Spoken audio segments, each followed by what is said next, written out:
The first time I knew something was wrong, I could not have told you what it was. Only that the coins in my hand were too few, and the man behind the brass grill had already looked away. I am an old woman, and old women learn to count without seeming to. I had counted that little stack of silver in my head all the long walk to the gate, 3 weeks of bread, a week of coal against the cold coming on, and the small remainder I put by for the rent that falls due at the turn of the season. I had counted it the way I count the stairs to my room in the dark, the way I count the years since my husband was carried out under the elder tree. And the count was wrong, not by a great theft. By a little, by the kind of little a woman my age is meant to mistake for her own failing memory. "That is the sum, mother," said the clerk, Mr. Vance, in the soft, patient voice men use when they have decided you are a fool. "Sign the book and move along. There are others waiting." So I signed.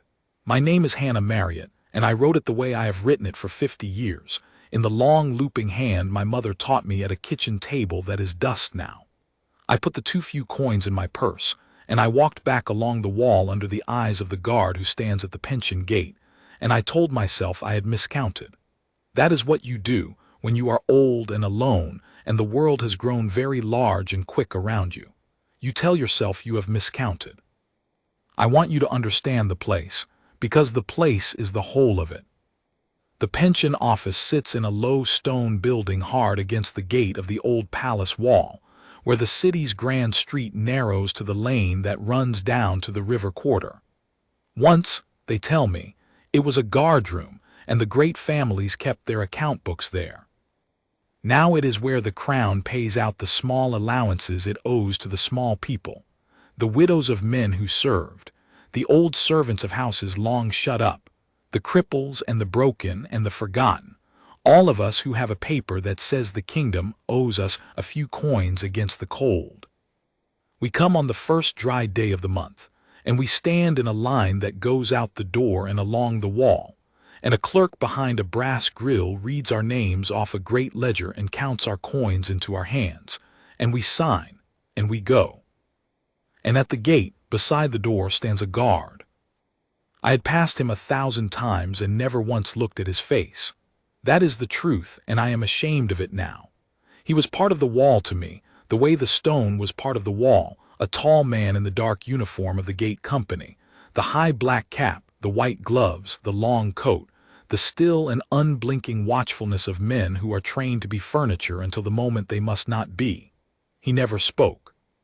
He never moved that I saw, beyond the slow measured turn of a man pacing his small allowance of ground. The pigeons were bolder than he was. Children dared each other to make him laugh and went away beaten. He was the stillest thing in a street that never stopped moving, and I, who came past him 12 times a year, had never given him a thought. He had given me a great many. I did not know that yet. The second month, the coins were short again.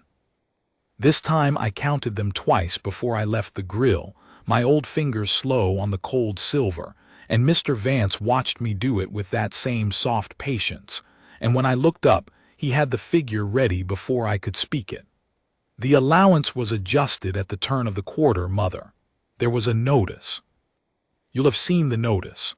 I had not seen any notice, but I am old and notices are printed small, and the men who print them do not think of eyes like mine, and so I believed there had been a notice and I had missed it, the way I missed the small print on the medicine bottles and the dates on the letters. I signed the book. I took the coins. I went home and I sat a long while in the cold without lighting the lamp, because the oil for the lamp was part of what the coins were short by, and I did the sum that an old woman does when the money will not stretch. Which of the things I need can I do without, and for how long, before the doing without becomes the dying? I did not tell anyone. Who would I tell? My husband is under the elder tree. My son is a sailor and the sea is wide and a year between his letters.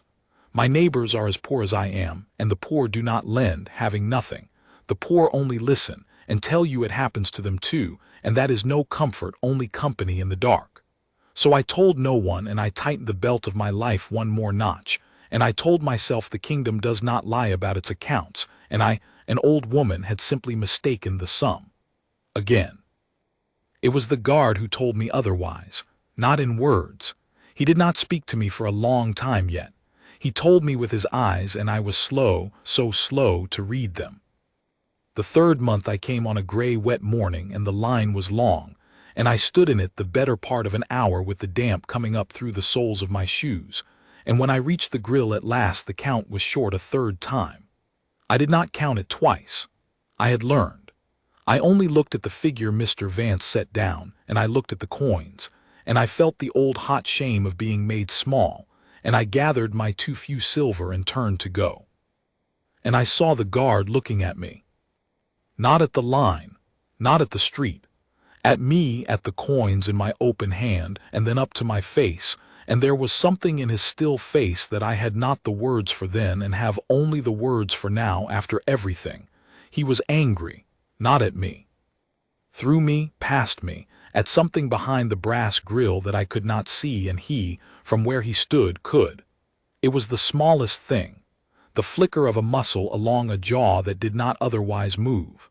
A man being furniture, and for 1/2 second failing at it, because something he was watching had made him forget to be stone. I went home. But the look went home with me, and it sat in my cold room all that month like a coal that would not go out, and slowly, slowly, an old woman's slow mind turned it over. He had looked at my hand. He had looked at the coins, and he had been angry. Why would a guard, who is nothing to me and I am nothing to him, be angry at the coins in an old woman's hand? Unless he had seen something. Unless, standing at that gate every day of every month, year on year, watching the same poor line shuffle past the same brass grill, he had seen what I, coming 12 times a year, could not. A pattern, a shape in the thing, a wrongness sensed before it could be proved. The way you sense the floor is not level before you find the marble that rolls.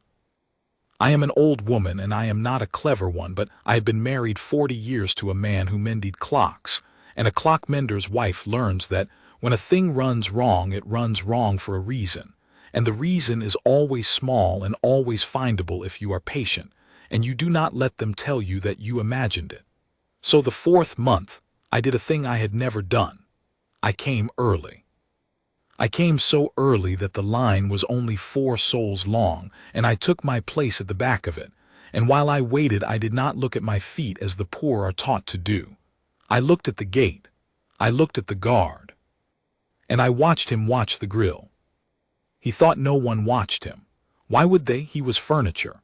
But I watched him through the whole of that slow hour, the way you watch the second hand of a clock you suspect of lying, and I saw what he saw, or some of it. I saw that when certain people reached the grill, the bent man with the bad chest, the deaf widow from the river lane, the simple boy whose mother sends him for her allowance because she cannot walk, the guard's eyes went to their hands, not to the others, to theirs. And to mine when my turn came, and the count was short a 4th time, and I took my silver and did not argue, and I felt his eyes go to my hand and then to the grill, and I understood at last, standing in the wet, what the still man at the gate had been trying for 4 months to make me see. He was counting. He could not count the ledger, he could not see the page, but he could count us. The same faces, the same papers, the same first dry day of every month, year upon year. He had stood at that gate long enough to know to the coin what each of us was owed, because he had watched us take it 100 times. And he had seen slowly, surely, the way only a still man who watches can see, that some of us were going home lighter than the kingdom meant us to. The bent man, the deaf widow, the simple boy, the old fool Hannah Marriott, the ones who could not count or would not argue or had no one to argue for them. We were not chosen by chance. We were chosen by weakness, the way a fox chooses the lamb at the edge of the flock, and the still man at the gate, who could not leave his post and could not call out and was bound by every rule of his service to be furniture, had been watching it happen, month on month, and burning. I did not sleep that night. I lay in my cold bed and I felt, for the first time since the coins began to come up short, not shame but the cold, clean anger of a woman who has been told she is a fool and has just discovered she is not. They had counted on my counting wrong. They had counted on my believing the notice I never saw. They had built the whole quiet theft on the certainty that no one watches the old and the bent and the simple, that we are furniture too, like the guard, and furniture does not see and does not tell. But the guard had seen, and the guard, I would learn, does tell in his own way, in his own time, with a patience and a discipline I had not known a man could hold. The next morning I went back, not for my allowance. I had taken that, short as it was. I went to stand near the gate in the thin early sun and to find some way to speak to a man who was forbidden to speak to me. It is harder than you would think to speak to a guard. There is a low rail, a few paces out from the wall, and you are not to cross it, and he is not to answer you if you do. I had seen the foolish do it, lean over and ask him the time, ask him to smile, ask him where the river was, and I had seen him stand through it the way the wall stands through rain. So I did not lean over the rail. I am old and I have learned that the strong thing is rarely the loud thing. I stood a little distance off, at the place where an old woman might reasonably rest a moment on the cold stone bench by the door, and I waited, and I watched the gate the way he watched the grill. I learned the shape of his day. I learned that he was relieved at the noon bell by another man, and came back at the second hour, and stood until the office closed. I learned that there was a boy, a runner of the gate company, perhaps 14, who came and went with messages and slates, and who would speak to the guard out of the side of his mouth in the quick low way of soldiers, and the guard would answer with the smallest movement, a word, a tilt of the chin, and the boy would dart away. And I learned on the third day of my watching the guard's name because the runner boy said it, Corporal Eames. I caught the boy on the fourth day, as he came out of the gate at a run. I am old and slow, but I had placed myself well, and I had a barley sugar in my pocket, which is a thing that has never yet failed to stop a hungry boy of 14. A word, only a word, I said, pressing the sweet into his hand, and the boy stopped, suspicious, the way the poor are suspicious of kindness because it so often has a hook in it. Tell the corporal, I said low, that the old woman whose pension comes up short has counted and counted right and is not a fool and would be glad of his counsel. Tell him I'll be on the bench by the door tomorrow, the first dry hour. Tell him I won't lean over his rail. The boy looked at me a long moment, weighing me, and then he looked at the sweet in his hand, and then he ran. I did not know if he would carry it.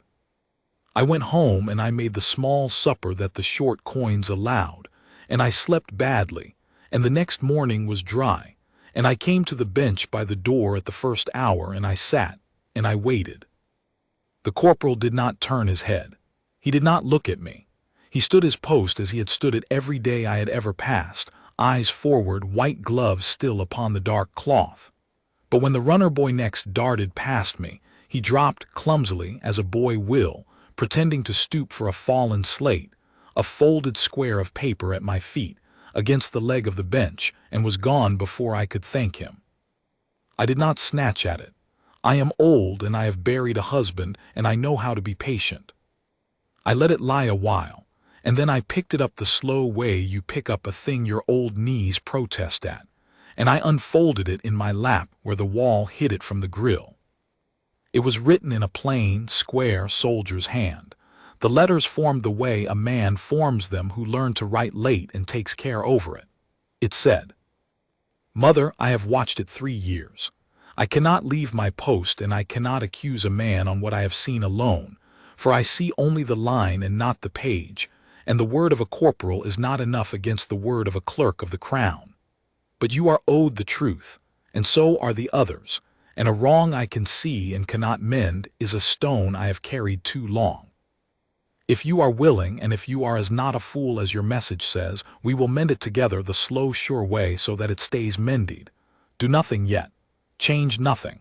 Come on pension day as you always do, and let him count you short as he always does, and tell no one. Trust the thing that does not hurry. E**. I read it 3 times. Then I folded it small and put it in the front of my dress against my heart, where an old woman keeps the things that matter, and I sat a while longer on the cold bench in the thin sun, and for the first time in 4 months I did not feel old and alone and a fool.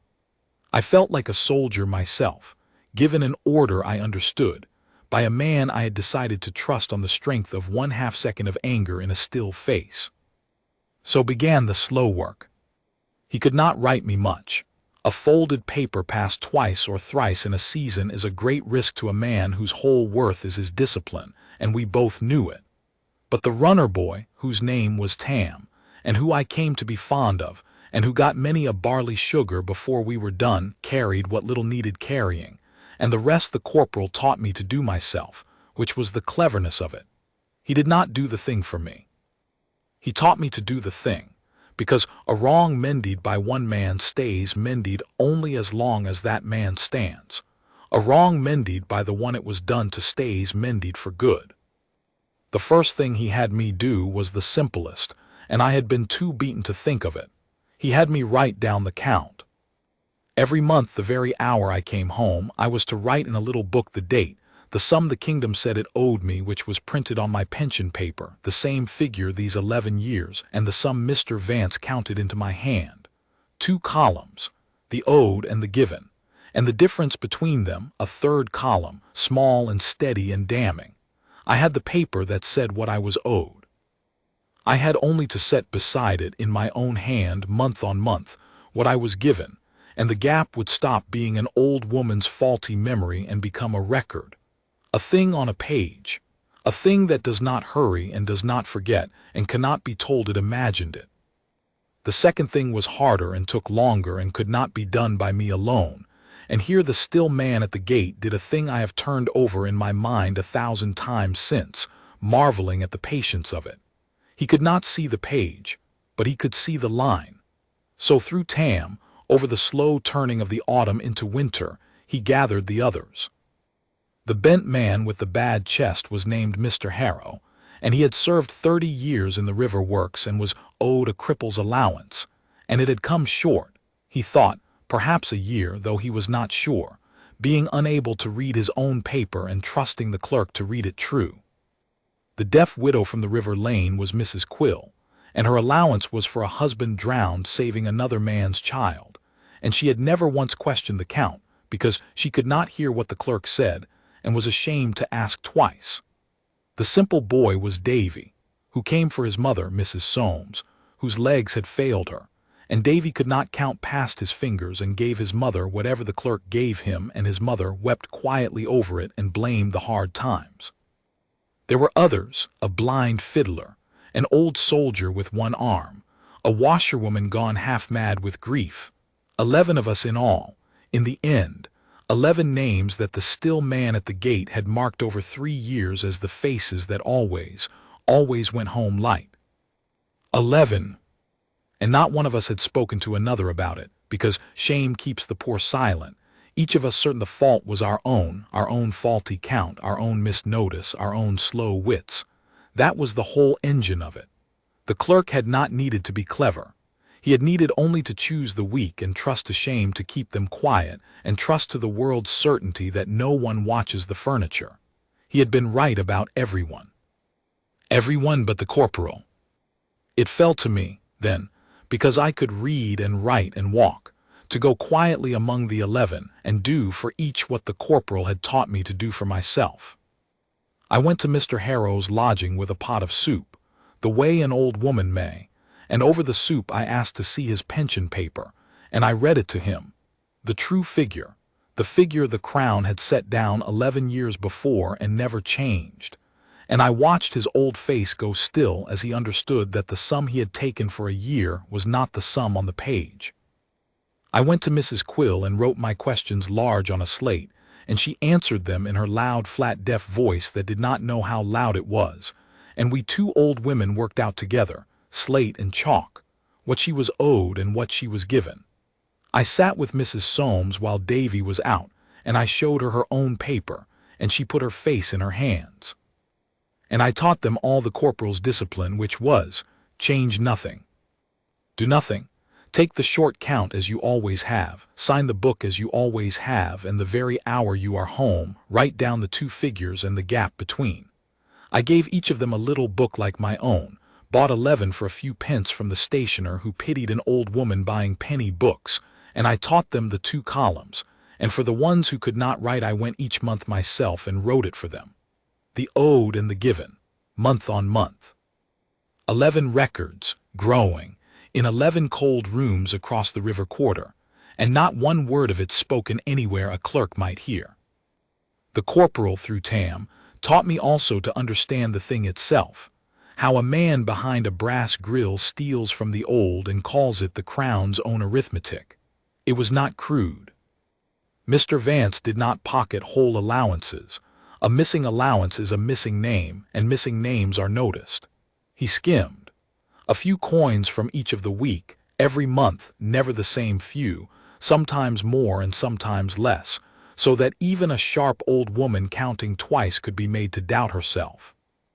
And against the ledger he wrote the full sum paid, and forged beside it the mark or the shaky signature of the one who could not check it, or pointed the one who could to a notice of an adjustment that did not exist. The book said he had paid us all in full. The book was the law. And the difference between what the book said and what our hands had held went, coin by quiet coin, into the pocket of a clerk of the Crown, who went home of an evening past the still man at the gate without ever once meeting his eyes. I asked the corporal through a folded paper why he had not simply reported it.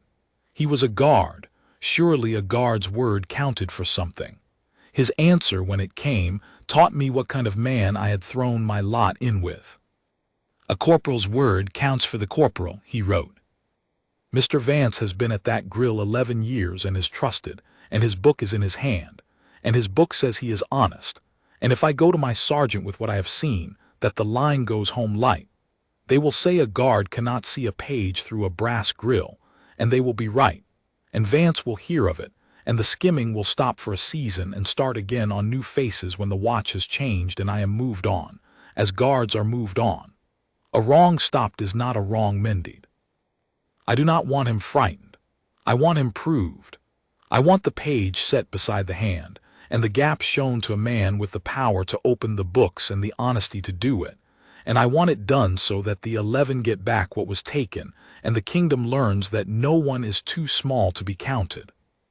That cannot be done in a hurry. It can only be done right.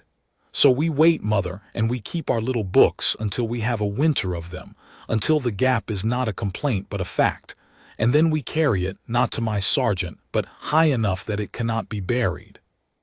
High enough that it cannot be buried. That was the corporal's whole strategy, and it was a soldier's strategy, and it humbled me, who had thought the strong thing was to march up to the grill and shout that I had been robbed. He knew what I did not, that shouting frees the thief, that the wronged who shout are heard once and dismissed and never heard again, that the only thing a clerk of the Crown fears is not anger but evidence, the patient, quiet, unhurried fact, laid before the one man he cannot charm or frighten or outwait. So we waited.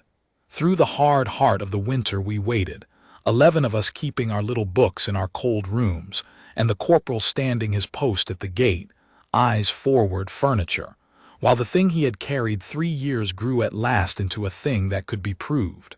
I will not pretend it was easy. There was a month Mr. Harrow's chest was so bad I feared we would lose him before the spring, and I sat up with him and read him his own growing record by candlelight to give him a reason to mend, and he mended. There was a month Mrs. Soames could not pay her rent for the short coins and was near to being put out, and I went without coal myself and made up the difference, because the corporal had said change nothing, do nothing, and I would not be the one to break the patience he had held for 3 years. We held. The poor can hold a great deal when they are no longer alone in the holding. That was what the still man at the gate had given us, more than any record. He had taken 11 souls, each suffering alone in the certainty that the fault was their own, and without ever speaking a word aloud, he had made them one. The corporal chose the time. He chose it the way he chose everything, by watching. There was, he told me through Tam, a day each year when the pension office was open to inspection, when a senior officer of the Crown's household, the controller of the allowances, came down with his clerks to review the books of the gate office against the rolls, to see that the kingdom's small debts to its small people were honestly kept. It was a formality. It had been a formality for years, the controller arriving in his carriage, glancing at the great ledger, taking a glass of wine with Mr. Vance, and going away again. Vance, the corporal said, was easy as the day approached, easy and even merry, because the inspection was the thing that proved him honest, and he had nothing to fear from a glance at a book he himself had written. But this year, the corporal said, the controller would be met, before he reached the door, by an old woman with 11 little books. I will not pretend I was not afraid. I had not stood up to a man of power in my life. I had been a clockmender's wife, and then a clockmender's widow, small and quiet and easily passed over, and now I was to step in front of a carriage and stop a great officer of the crown, and tell him to his face that his honest office was a den of theft, on the word of an old woman and a corporal who could not speak for himself. The night before, I sat up and looked at my own little book, the longest column of all of them, my own months of being made small, and I was afraid. And then I thought of the corporal, standing his post for 3 years, watching it happen, carrying it, holding his discipline when every honest bone in him must have cried out to step off his box and end it. If he could hold 3 years, I could hold 1 morning. So I gathered the 11 little books, and Mr. Harrow's and Mrs. Quill's and Davy's mothers and all the rest, and I tied them with a ribbon, and I slept what I could. The morning came dry and cold and bright. I was at the gate early on my bench by the door, the bundle of books in my lap under my shawl. The corporal stood his post, eyes forward, and gave no sign that this was any morning but every morning. But Tam, passing me, said low and quick, he says, when the carriage stops, don't lean on the office. Go straight to the controller. He says you'll know him, the old one who walks like his knees hurt and looks at everything. He says, be slow, be plain, show the books, name no names but Vance's, and ask him one thing only, to count one of you himself today, his own hand against the page. He says don't ask for justice, ask for arithmetic. And then Tam was gone, and I sat and waited with my heart going like Tam's running feet. The carriage came at the 3rd hour. It was plain and black, and it stopped at the gate, and a footman opened it, and out came an old man, stiff, gray, in a dark coat, and he stood a moment looking up at the wall and the gate with the slow, all-seeing look of a man who has spent his life finding what people would rather he did not. The controller. He looked for half a heartbeat at the still guard by the door, and the guard looked forward at nothing, and no word passed. But I think, looking back, that the old officer marked the corporal the way one careful man marks another, and filed it away. Then I stood up from my bench, and my old knees held, and I went to him. My lord, I said, I did not know if that was his title, but it is what you say. My name is Hannah Marriott, and I am owed 3 coins a week by the crown for a husband who served it, and for half a year I have been given less, and I am not the only one, and I have here the proof, kept honest month on month in our own hands. I do not ask you to believe an old woman. I ask you only to count. Take any one of us, take me, and with your own hand today against the page in that office, count what I am owed and ask the clerk to lay in my palm what he says he has paid me. That is all. Only count. The footman moved to put himself between us, the way they do, and the old officer lifted one finger and the footman stopped. The controller looked at me a long moment with those slow, all-seeing eyes, and then he looked at the bundle of little penny books I held out, and he took them, and he opened the top one. It was Mrs. Quill's, the deaf widow's, written in my hand because she could not, and he read the 2 columns and the gap between, and he turned a page and another, and the morning was very quiet around us. Then he closed the book, and he looked at me, and he said in a dry old voice, "Who taught you to keep it so?" "A man who watches," I said, and who could not speak, so I spoke for him. The old officer's eyes went just once to the still guard at the gate. Then he tucked the 11 little books under his arm, and he said, "Come inside, mother. We are going to count." What happened in that low stone office I will tell you plainly, because the plain telling is the best telling. The controller did not shout. He did not accuse. He sat himself down at the great ledger, and he had Mr. Vance, who had come out all smiles and wine to greet him, and whose smile had begun slowly to set like cooling wax. He had Mr. Vance turn to my name in the book, and read out what it said he had paid me last month, in full, the whole proper sum. And then the controller laid my own little book beside the ledger, open to last month, in my own looping hand, the owed and the given and the gap. And then he said very quietly, counted into her hand, "Now, the sum the book says you paid, from the office strongbox in front of me, count it." And Mr. Vance could not. There it was, the whole of it, in a man's two empty hands. The strongbox did not hold what the book said it had paid out, because the book was a lie and the box was the truth.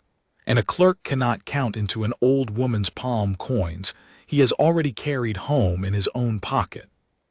He stood there with his hand in the box and nothing coming out of it, and the cooling wax of his face broke, and he began to talk.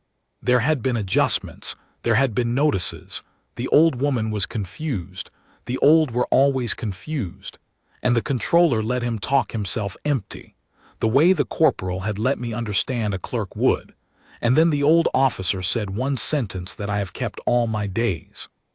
He said, "I have counted books for 40 years, Mr. Vance, and a book that disagrees with 11 hands kept honest is not the 11 hands that are lying." It was not quick after that, but it was sure. They opened all the books, the real audit no inspection had ever been, and they found the 11 of us and 3 more we had not known of. 14 souls skimmed coin by coin over the better part of 4 years, and they found where the coins had gone, because a thief who steals slowly grows careless, and Mr. Vance had not been clever, only protected by our silence, and when the silence ended so did he. He was taken away to answer for it before men far above my understanding, and what became of him I do not closely know and do not closely care. The corporal had been right that the mending mattered more than the thief. And we were mended, every coin. The controller did the thing that no one ever does for the poor. He made it right backward as well as forward. The Crown counted up what each of the 14 had been cheated, every short month over 4 years, and it was paid back to us in full, into our own hands, in that same low stone office, by a new clerk under the old officer's eye. I watched Mrs. Quill, the deaf widow, take into her 2 hands more coins than she had held since her husband drowned, and I watched her not understand, and I watched me write it large on the slate, "It is yours." It was always yours, and I watched her weep her loud, flat, tearless-sounding weeping that was the most beautiful sound I ever heard. I watched Davy carry his mother's full restored allowance home counted right for the first time in his simple life, proud as a king. I watched Mr. Harrow, who had thought he would not see the spring, stand straighter in the spring than he had in a year. And the corporal stood his post at the gate, eyes forward furniture, and gave no sign. I tried after to thank him. I went to the rail, I who had promised I would never lean over his rail, and I stood as near as the law allowed, and I said, "Corporal Eames, I know what you did. I know you carried it 3 years. I know it was you who saw when no one saw, and you who would not let it be buried, and you who taught an old woman to be a soldier. The 14 of us owe you everything, and you will not let us say so, and I think I understand why, and I will say it once and never trouble your post again. Thank you for not looking away." He did not turn his head. He could not. He was on duty, and the discipline that had made the whole thing possible held him still even now. But I saw his throat move, once, the way a man's throat moves when he will not let his face do more, and I saw the smallest thing, the white glove on the long dark cloth, the hand nearest me, open just slightly and turn palm up for half a breath before it closed and stilled again. It was nothing. To anyone watching it was a man easing a stiff hand, but I knew what it was. It was the gesture he had been making for 4 months without my understanding it, the open hand, the owed and the given, and now it was offered to me not as a question but as an answer, and as the only goodbye a still man at a gate is allowed to give. I am very old now, and I will not see many more first dry days of the month. but I go still when my knees allow, and I stand a while at the gate, and there are new guards there now, young ones, furniture, eyes forward, and the people do not look at their faces, and the children dare each other to make them smile. And I want to tell them all, the hurrying people, the daring children, the bent and the deaf and the simple who shuffle past in the line and go home with their coins counted right at last. I want to tell them, look at the still man. Look at his face. He is not furniture. He is watching. And one day when you are weak and small and the world has decided you do not count, the stillest man at the gate may be the only one who has been counting you all along and would not, for anything, look away.